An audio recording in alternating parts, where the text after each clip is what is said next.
आप देख रहे हैं निष्पक्ष दस्तक, मैं हूं राजू यादव। चुनाव अंतिम पायदान पर है और 1 जून को मतदान है। उत्तर प्रदेश की बची हुई सीटें और 7वां चरण देश में अंतिम मतदान पर है। अंतिम मतदान के दौर में हम उत्तर प्रदेश के लिए चलते हैं क्योटो, जिसको प्रधानमंत्री ने क्योटो बनाने की बात की थी, लेकिन वो जैसे का तैसा बनारस बन के ही रह गया, ना बन पाया क्योटो। अखिलेश यादव इस पर चुटकी लेते हुए कहते हैं कि प्रधानमंत्री मोदी ने क्योटो शहर में जिस गांव को गोद लिया था, आज गांव का नाम भी लोग नहीं जानते हैं। गंगा को साफ करने की जिन्होंने कसम खाई थी, मां गंगा तो साफ ना हो पाई, लेकिन मां गंगा को साफ करने के लिए जो धन आया था वो जरूर साफ हो गया है। संयुक्त इंडिया गठबंधन की संयुक्त रैली में अखिलेश और राहुल दोनों बरसे प्रधानमंत्री मोदी पर। आरोप लगाया कि देश की जनता कर्ज से त्राही त्राही कर रही है, लेकिन प्रधानमंत्री को सिर्फ उनके 22 अमीर दोस्त ही याद आते हैं, जिनका 16 लाख करोड़ रुपया कर्ज माफ किया जाता है।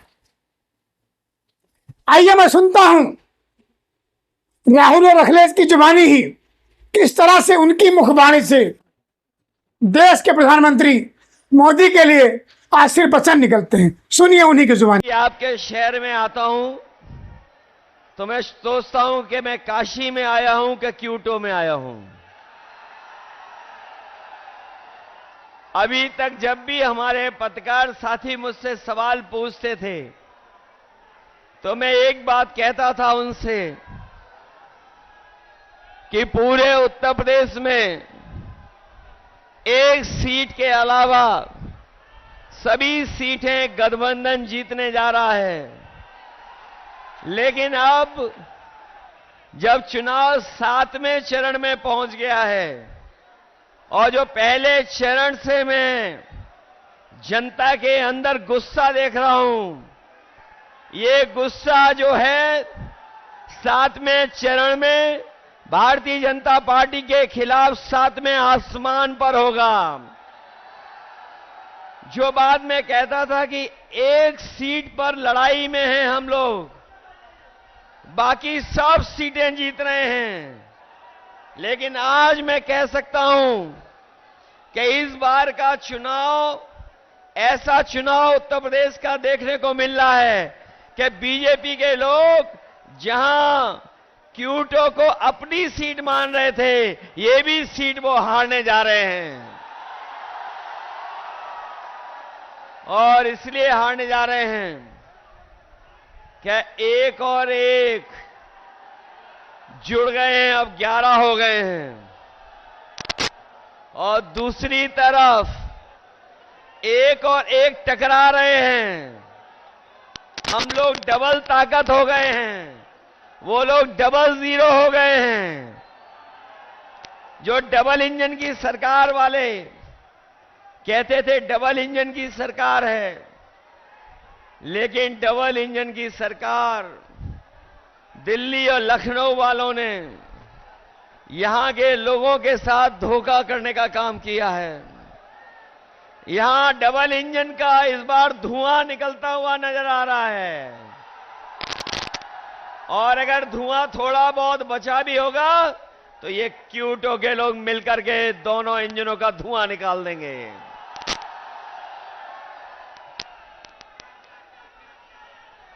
वैसे तो हम लोग आपके लिए लगातार संघर्ष कर रहे हैं और संघर्ष का रास्ता अपना करके आगे बढ़ रहे हैं, लेकिन जो घबराए हुए लोग हैं वो हम लोगों को शहजादा बोल रहे हैं। जो शहजादा बोल रहे हैं वो सुन लें कि ये इस बार दोनों शहजादे न केवल शह देने जा रहे हैं, बल्कि इस बार मात भी देने का काम करेंगे। जिन्होंने मां गंगा की कसम खा करके, जिन लोगों ने मां गंगा की कसम खा करके ये कहा था कि मां गंगा साफ हो जाएगी, हमारे क्यूटो के लोग जानते होंगे मां गंगा तो साफ नहीं हुई, लेकिन जितना भी बजट उसके लिए आया वो सब साफ हो गया है। मां गंगा वैसे ही बह रही हैं। और जिस गांव को गोद लिया था, जिस गांव को गोद लिया था, उस गांव का तो कोई नाम ही नहीं ले रहा है, उस गांव को कोई पहचानता भी नहीं है। बताओ बीजेपी की सरकार ने धोखा दिया कि नहीं दिया?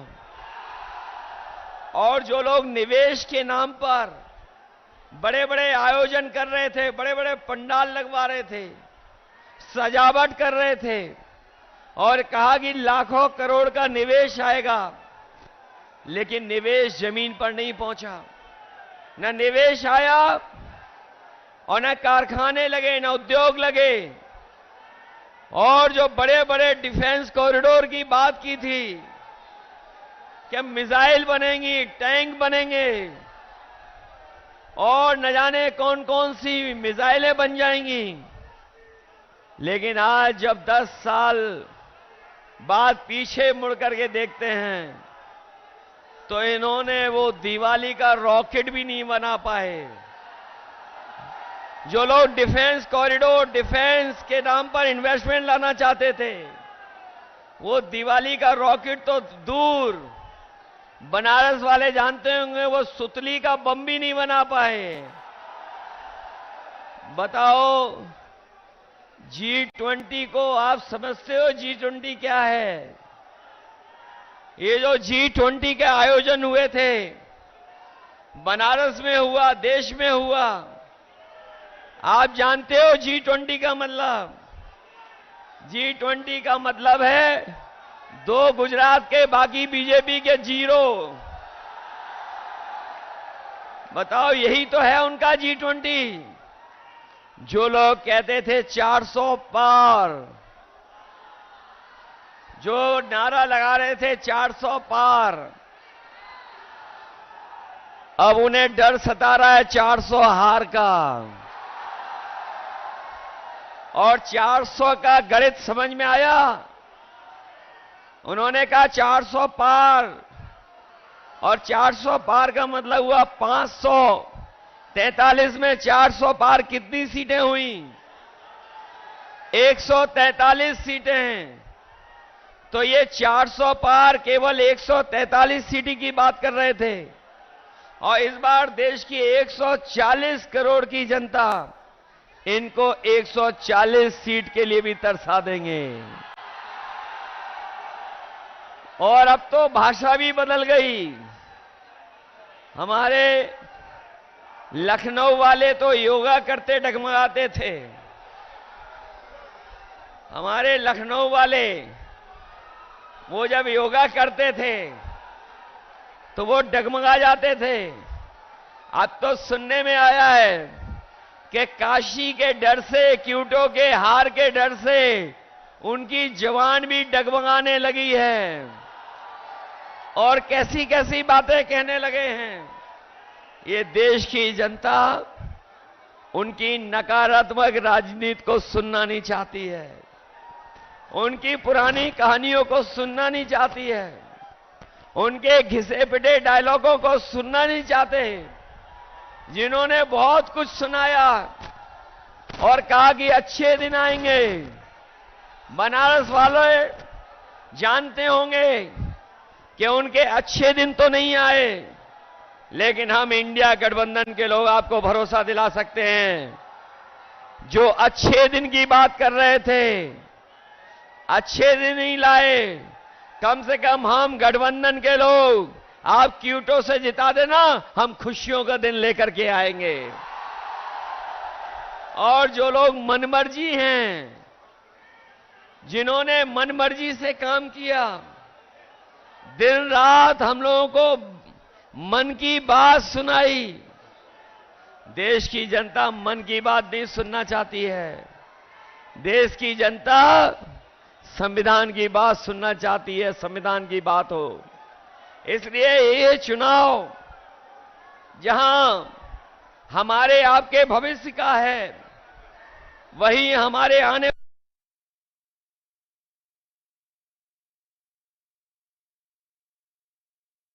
मंथन का भी है। एक तरफ वो लोग हैं जो संविधान को बदलना चाहते हैं, और ये इंडिया गठबंधन के वो लोग हैं जो संविधान को बचाना चाहते हैं। तो इसलिए मैं आपसे कहना चाहता हूं, ये संविधान हमारे और आपके लिए सम्मान दिलाता है। यही संविधान हमें अधिकार दिलाता है। यही संविधान हमें न्याय दिलाने का काम करता है। यही संविधान बाबा साहब भीमराव अम्बेडकर जी का हमारे आपके लिए संजीवनी है। इसलिए चुनाव में आप लोग मदद करिए। मैं तो यहां सुन करके आया हूं कि यहां पर किसानों के साथ बहुत भेदभाव हुआ है।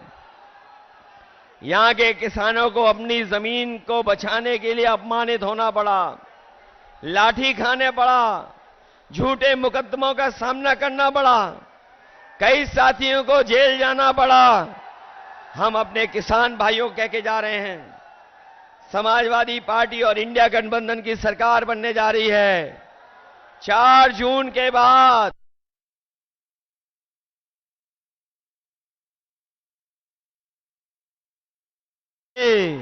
मंत्रिमंडल भी बदलेगा, मीडिया मंडल भी बदलेगा, और अपने किसानों को मुआवजा दिलाने का काम भी करेंगे। या तो किसानों की जमीन नहीं जाएगी, और अगर जमीन को लेना भी पड़ेगा तो सर्कल की रेट बढ़ा करके मार्केट की कीमत दिलाने का काम करेंगे। हमारे बनारस के लोगों, अभी कुछ दिन पहले बड़ा महिलाओं का आयोजन हुआ था, महिलाओं का कार्यक्रम हुआ था, लेकिन यही जो नारी सम्मान की बात कर रहे थे, वो कुछ कुछ याद दिला रहे थे, लेकिन वही प्रधान सांसद जी ये भूल गए कि अगर बीएचयू में जो बेटियों के साथ जो व्यवहार हुआ था, जिन्होंने घटना की थी, वो सब के सब बीजेपी के लोग निकले थे। वो आप जानते होंगे, बीएचयू में घटना करने वाले लोग, जिन्होंने उस बेटी को अपमानित किया, जिसके साथ घटना हुई, अगर कोई पकड़ा गया था तो वो सब के सब बीजेपी के लोग थे। ये भूल नहीं सकता काशी के लोग। इसलिए जहां हम किसानों की मदद करेंगे, वहीं बेटियों की सुरक्षित माहौल कैसे मिले।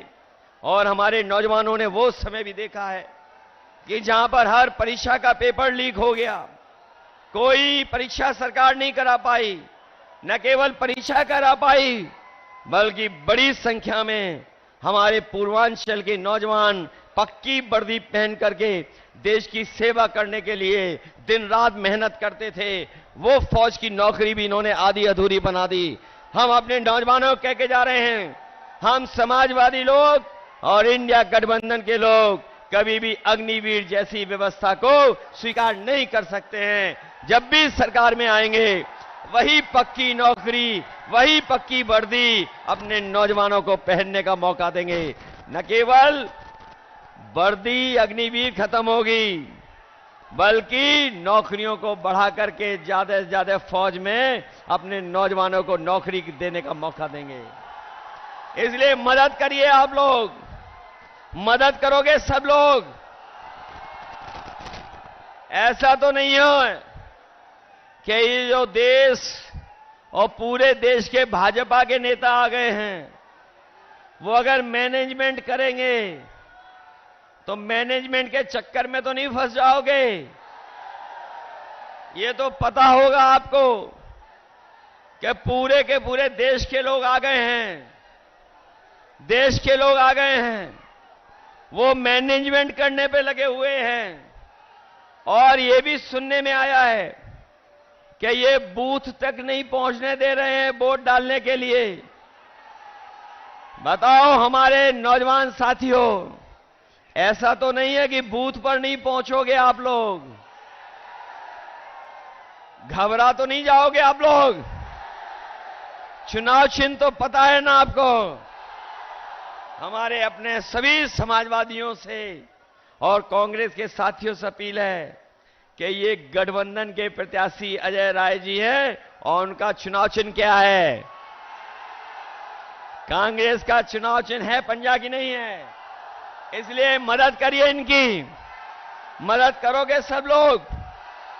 ये जो मैनेजमेंट वाला है उससे भी दूर रहोगे कि नहीं रहोगे? अरे जो बदनामी मिली है क्यूटो को, क्यूटो बन गई आपकी कि नहीं बन गई? अगर बिजली किसी ने दी थी तो समाजवादियों ने दी थी। आज बिजली का बिल ज्यादा देना पड़ रहा है। इस शहर को मेट्रो दी थी, वो भी इन्होंने खारिज कर दी, नहीं बना रहे हैं। जो वर्णा को सफाई करने का काम शुरू हुआ था वो उदाहरण बनता, लेकिन उसको भी रोक दिया। आपको याद होगा समाजवादियों ने लैपटॉप दिया था इतना बड़ा आपको,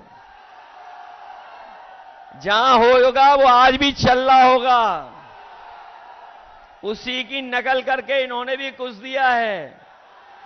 हम लोगों ने इतना बड़ा लैपटॉप दिया, इन्होंने इतना दे दिया और इतना रद्दी दिया है कि उंगली घिससे रहो चलता ही नहीं है। बताओ रद्दी है कि नहीं है? इन्होंने एम्बुलेंस खराब कर दी कि नहीं कर दी? 100 नंबर पुलिस बेईमान बना दी कि नहीं बना दी? मूल आप लेकर आए थे, उसका क्रेडिट ये ले रहे हैं। वो याद है आपको कि नहीं याद है? 100 नंबर जब से 112 हुई है, हमारे खाकी वर्दी पहनने वालों को भी लगता है कि अगर 100 नंबर से 112 सरकार ने कर दिया तो हमें भी अपना रेट बढ़ा लेना चाहिए। बताओ रेट बढ़ा दिया कि नहीं बढ़ा दिया? मुझे याद है यहां पर लाखों लाख बच्चों को समय पर गरम खाना मिल जाए, उसके लिए हम लोगों ने मॉडर्न किचन उत्तर प्रदेश में लगवाना शुरू किया था। इस सरकार ने बनारस में तो लगवा दी, वो वही थी जो समाजवादियों ने दी थी। दूसरी नहीं लगा पाए ये किचन जिसमें बच्चों को हॉट कुक्ड मील मिल रहा है। वो अगर किसी की देन थी तो वो समाजवादियों की देन थी। केवल यही नहीं बल्कि आपने देखा होगा देश के प्रधान सांसद जी ने एक गुजरात के अमूल का उद्घाटन किया था।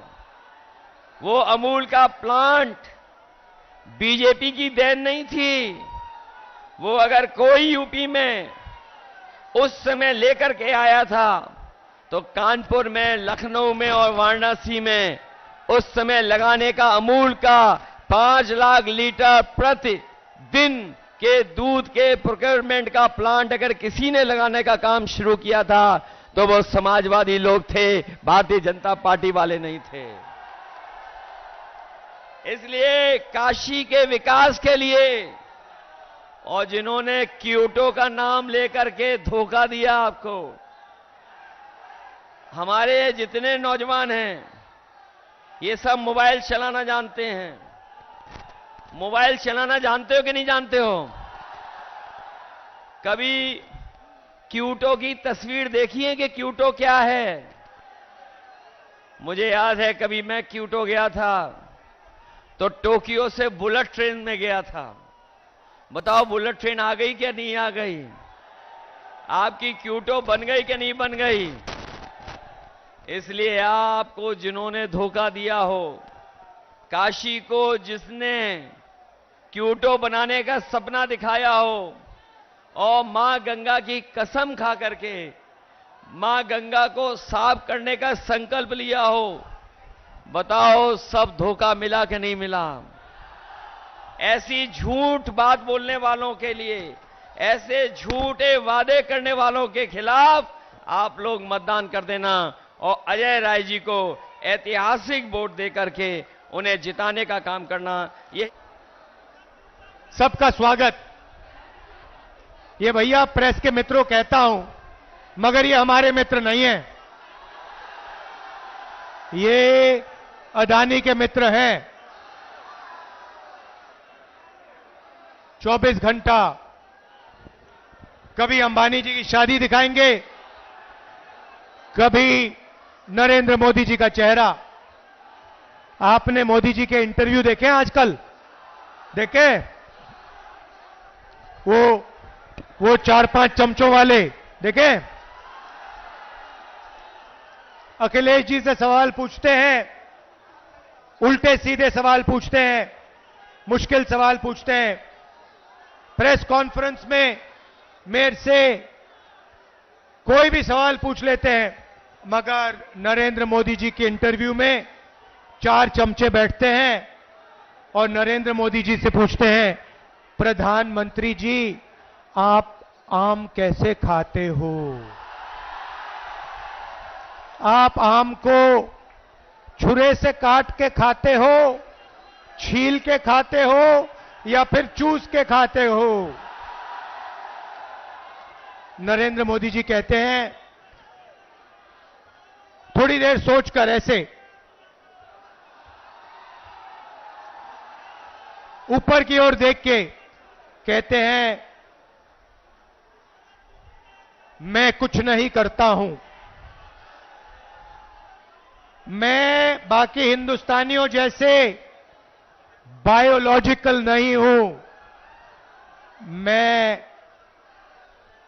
हिंदुस्तानियों जैसे बायोलॉजिकल नहीं हूं, मुझे ऊपर से परमात्मा ने भेजा है।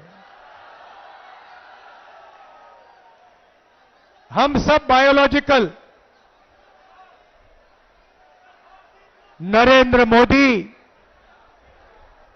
परमात्मा जी ने भेजा है मिशन पर। अच्छा, मिशन कौन सा? नरेंद्र मोदी जी के अजीब से परमात्मा हैं। वो अदानी जी का काम करवाते हैं, अंबानी का काम कराते हैं, अरबपतियों का काम कराते हैं, बनारसी साड़ी जो बनाते हैं, बनारसी पान जो बनाते हैं, उन पर जीएसटी लगा देते हैं, यहां गरीब किसानों की जमीन छीन लेते हैं। नरेंद्र मोदी जी, ये आपके जो परमात्मा है, ये कैसे परमात्मा है? अगर सचमुच में परमात्मा होते तो गरीबों की मदद करवाते, कमजोर लोगों की मदद कराते, अदानी अंबानी की सरकार नहीं चलाते। भाई और बहनों, 16 लाख करोड़ रुपया, 16 लाख करोड़ रुपया अरबपतियों का नरेंद्र मोदी जी ने माफ किया है। मैं आपसे सवाल पूछना चाहता हूं, कुछ दिन पहले पूना में अमीर घर के बच्चे ने, 16 साल 17 साल के बच्चे ने करोड़ों रुपए की गाड़ी चलाकर, पोर्श गाड़ी चलाकर 2 लोगों की हत्या की। कोर्ट ने उस बच्चे को कहा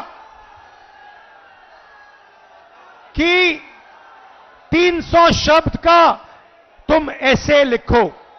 मैं आपसे पूछना चाहता हूं, अगर बनारस का कोई स्कूटर वाला, ऊबर वाला, टेम्पो वाला किसी को गलती से मार देता है तो कोर्ट उससे 300 शब्द का ऐसे क्यों नहीं लिखवाता है?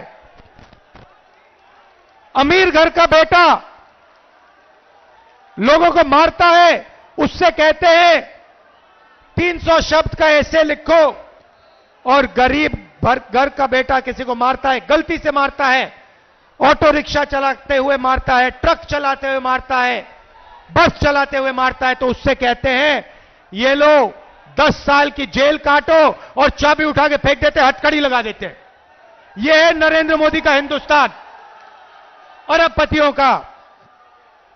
इसमें गरीबों से बिना पूछे जमीन ली जाती है, सही रेट नहीं दिया जाता, अरबपतियों का कर्जा माफ होता है, गरीबों पर जीएसटी लगता है, और जो भी सपना अमीर लोग देखना चाहते हैं देख सकते हैं, और गरीब लोग गरीबी में फंसे रहते हैं।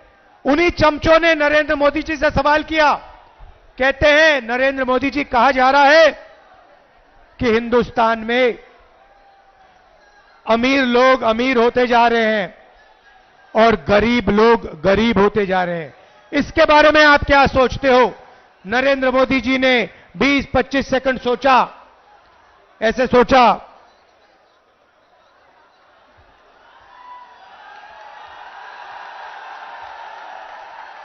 उसके बाद चमचों से कहते हैं, तुम क्या चाहते हो कि मैं सबको गरीब बना दूं? नहीं नरेंद्र मोदी जी, हम चाहते हैं कि जो सुविधाएं अमीर लोगों को मिले वो गरीबों को मिले। जो बैंक लोन उनका माफ होता है वही बैंक लोन छोटे व्यापारियों का माफ हो, वही बैंक लोन किसानों का माफ हो, वही बैंक लोन स्टूडेंट का माफ हो। जो उनके लिए आप करते हैं वो गरीबों के लिए आप कीजिए, ये हम चाहते हैं। भाइयों और बहनों, इंडिया गठबंधन ने मन बना लिया है। इंडिया गठबंधन ने मन बना लिया है। इन्होंने 16 लाख करोड़ रुपए अरबपतियों को दिए। अब हम लाखों करोड़ रुपए हिंदुस्तान के गरीब लोगों के बैंक अकाउंट में डालने जा रहे हैं।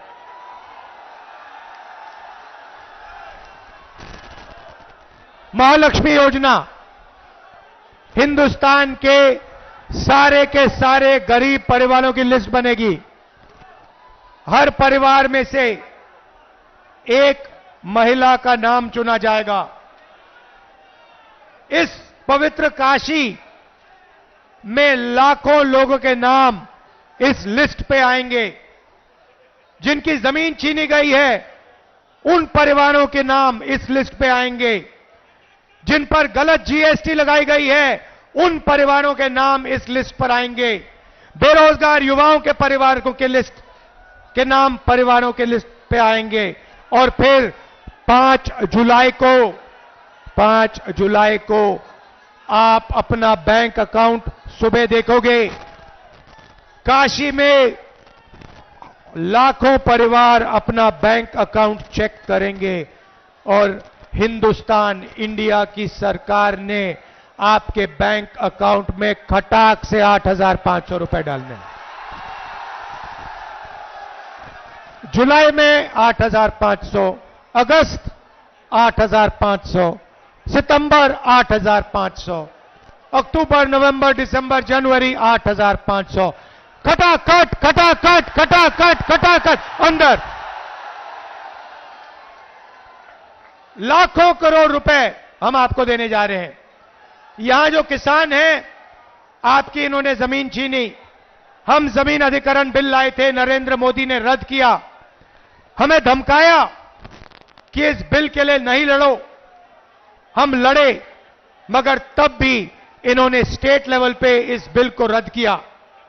हम आपकी जमीन की रक्षा करेंगे, आपको सही रेट दिलवाएंगे। और काशी के किसानों, आप अच्छी तरह सुन लो, हम आपका कर्जा माफ करने जा रहे हैं। और पहली बार काशी के किसानों को कानूनी मिनिमम सपोर्ट प्राइस मिलने जा रही है। सही दाम मिलेगा आपको अनाज के लिए, धान के लिए, शुगर केन के लिए, आलू के लिए, जो भी आप उगाते हो उसके लिए आपको मिनिमम सपोर्ट प्राइस कानूनी मिलेगी। भाई और बहनों, पहली बार बनारसी साड़ी वालों पर, बनारसी पान बनाने वालों पर जीएसटी लागू की है। हम इनकी जीएसटी को बदलने जा रहे हैं, सरल जीएसटी बनाएंगे। एक जीएसटी होगी और जो मेहनत करते हैं, जो दलाली नहीं करते हैं, उनके फायदे की जीएसटी होगी। छोटे व्यापारियों की, बनारसी पान बनाने वालों की, बनारसी साड़ी बनाने वालों की जीएसटी हम बना के आपको दे देंगे। मजदूरों को आज मनरेगा में 250 रुपए, जून 4 के बाद 400 रुपए। आंगनवाड़ी आशा महिलाओं को जितनी आमदनी मिलती है उसको हम डबल कर देंगे, उसका दुगना आशा और आंगनवाड़ी की महिलाओं को मिलेगा। भैया ऊपर से गिर मत जाना, गिर मत जाना, ध्यान से। अब मैं बात करना चाहता हूं देश के युवाओं की। नरेंद्र मोदी जी ने सेना का और हिंदुस्तान के देशभक्त युवाओं का अपमान किया। पहली बार उन्होंने जवानों को मजदूर बनाया। भाई और बहनों, अग्निवीर योजना को इंडिया की सरकार रद्द करने जा रही है। इस योजना को 4 जून के बाद इस योजना को हम ऐसे फाड़ कर कूड़ेदान में फेंकने जा रहे हैं। एक तरीके का जवान होगा, सबको शहीद का दर्जा मिलेगा, सबको कैंटीन मिलेगी, सबको पेंशन मिलेगी। हम ये अग्निवीर योजना नहीं चाहते हैं।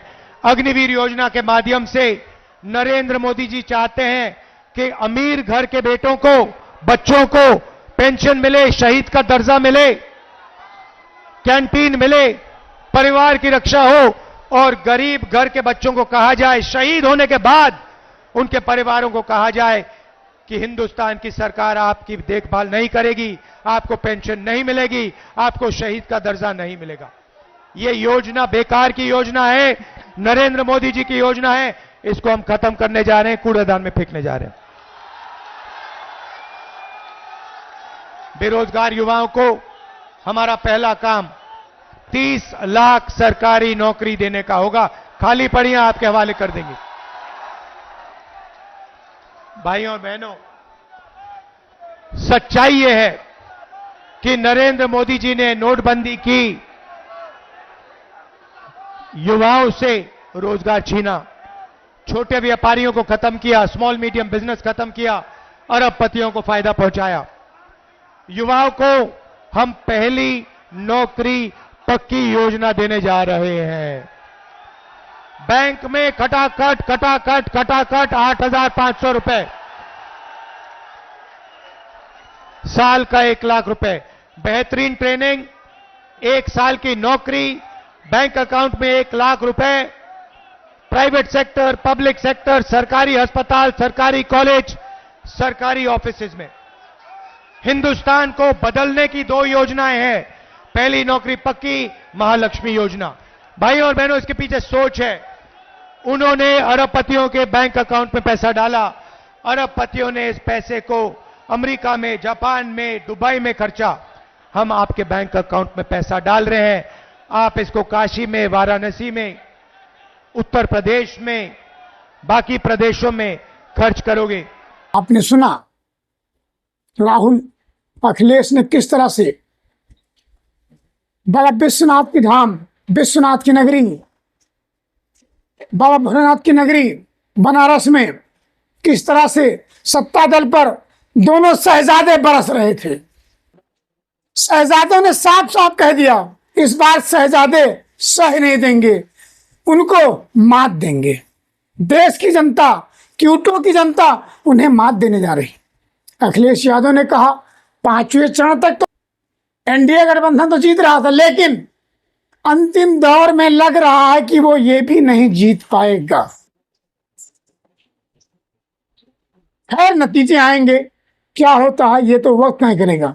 लेकिन तब तक के लिए, ताजा खबरों के लिए आप देखते रहिए लगातार निष्पक्ष दस्तक। लेकिन निष्पक्ष दस्तक की एक अपील है, अपने भाग्य विधाता स्वयं बने। आओ चले अंतिम दौर के मतदान में अपनी हिस्सेदारी निभाएं और मतदान करें।